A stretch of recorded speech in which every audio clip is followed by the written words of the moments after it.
Video पसंद आती है तो लाइक एंड सब्सक्राइब करना ना भूलिएगा और साथ ही बेल आइकन को भी प्रेस कर दीजिएगा। शुक्रिया। अस्सलामुअलैकुम, मम्मीज़ किचन में आपको खुशामदीद। आज हम बनाएंगे खजूर का मिल्क शेक। 3 गिलास दूध चाहिए, तकरीबन 7 से 8 काजू और बादाम लिए हैं, चीनी ली है 4 से 5 चमचे। आप अगर ज़्यादा डालना चाहते हैं तो ज़्यादा भी डाल सकते हैं। मैंने 4 से 5 तकरीबन चमचे हैं चीनी के। तकरीबन 10 खजूरें ली हैं और हम इन्हें पीस लेंगे। इसकी गुठली निकाल लें और इन्हें पीस लें।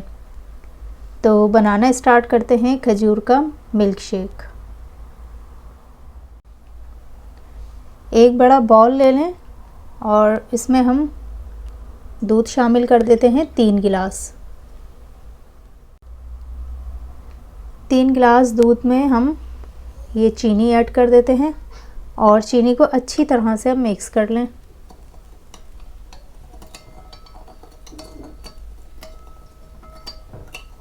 अगर आपको मीठा पसंद है तो आप इसमें ज़्यादा चीनी भी डाल सकते हैं और अगर कम पसंद है तो इसमें आप चीनी कम भी कर सकते हैं, क्योंकि खजूरें जो हैं वो ऑलरेडी मीठी हैं।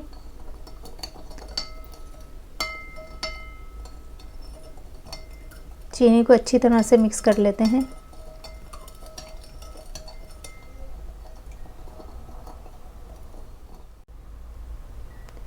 खजूरों को हमने ब्लेंड कर लिया है और ये देखें इस तरह से अच्छी तरह ये पिस गई हैं। इसी तरह आपने इनको ब्लेंड कर लेना है, बारीक बिल्कुल पिस जाएं खजूरें। अब ये जो पेस्ट बना है खजूरों का, इसे हम दूध में ऐड करते हैं।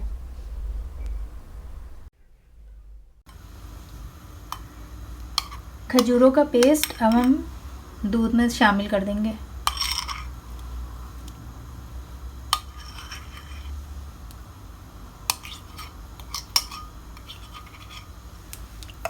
और इसको भी मिक्स कर लेते हैं।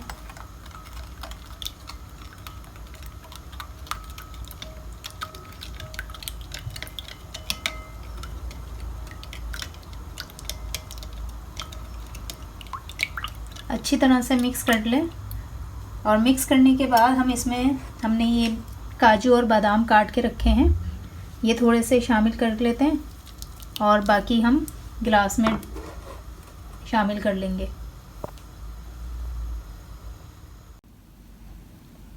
खजूर का मिल्क शेक तैयार हो गया है और हमने इसे गिलास में निकाल लिया है। जो हमारे पास थोड़े से काजू और बादाम बचे थे वो हम इसमें इस तरह गार्निश कर देते हैं, ग्लास में डाल देते हैं। रेसिपी हमारी पसंद आई हो तो लाइक और सब्सक्राइब करना ना भूलिएगा और अपने कमेंट्स में हमें ज़रूर बताइएगा कि आपको मिल्क शेक कैसा लगा। रमज़ान की बहुत ही अच्छी सौगात है और खजूर खाने के बहुत ज़्यादा फ़वाइद हैं।